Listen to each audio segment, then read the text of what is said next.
નમસ્કાર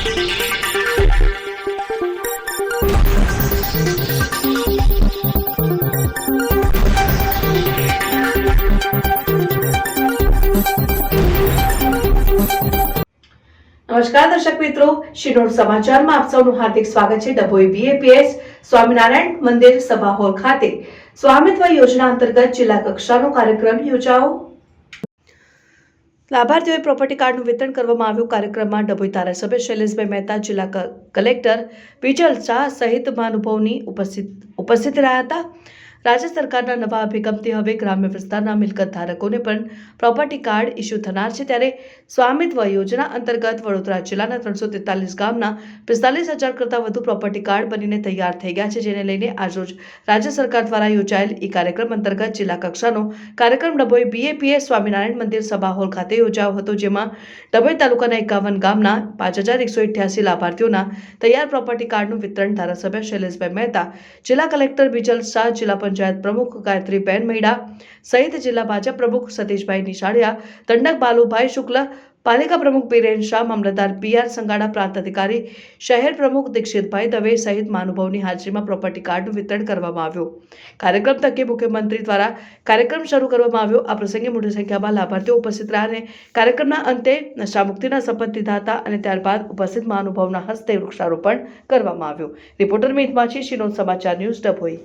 સ્વામિત્વ યોજના અંતર્ગત આજે વડોદરા જિલ્લાનો કાર્યક્રમ ડભોઈ ખાતે રાખવામાં આવ્યો હતો, જેમાં મુખ્ય મહેમાન તરીકે વિધાનસભાના દંડક અને રાવપુરાના ધારાસભ્ય શ્રી બાલકૃષ્ણભાઈ શુક્લ, સાથે જ કલેક્ટરશ્રી, જિલ્લાના પ્રમુખ, જિલ્લા પંચાયતના પ્રમુખ, તમામ અધિકારીઓ અને પદાધિકારીઓ અહીંયા હાજર રહ્યા હતા। સ્વામિત્વ યોજના હેઠળ જે પ્રોપર્ટી કાર્ડો, એ જમીનોના નાના મોટા ઝઘડાઓ ના થાય એના માટે 24 એપ્રિલ 2020થી આપણા માનનીય વડાપ્રધાન નરેન્દ્રભાઈ મોદી દ્વારા આ યોજનાનો અમલ કરવામાં આવ્યો અને વડોદરા જિલ્લામાં સૌથી વધુ પ્રોપર્ટી કાર્ડોનું વિતરણ ડભોઈ તાલુકામાં થનાર હોય આ કાર્યક્રમ ડભોઈ ખાતે રાખવામાં આવ્યો હતો।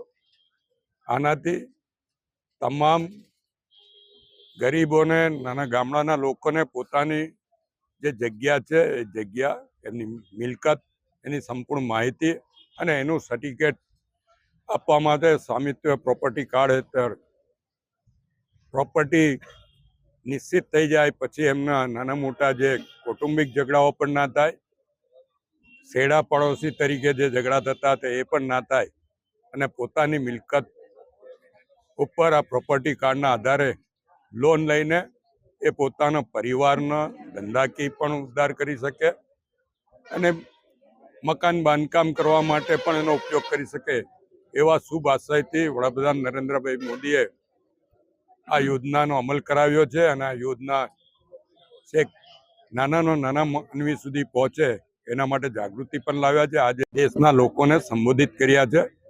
આ સ્વામિત્વ યોજનાનો લાભ જેને ના મળ્યો હોય એ લોકોએ પણ સરકારનો ચૂંટાયેલા પ્રતિનિધિઓનો સંપર્ક કરીને લાભ લેવો જોઈએ કે જેનાથી એમને પ્રોપર્ટી સલામત રહે।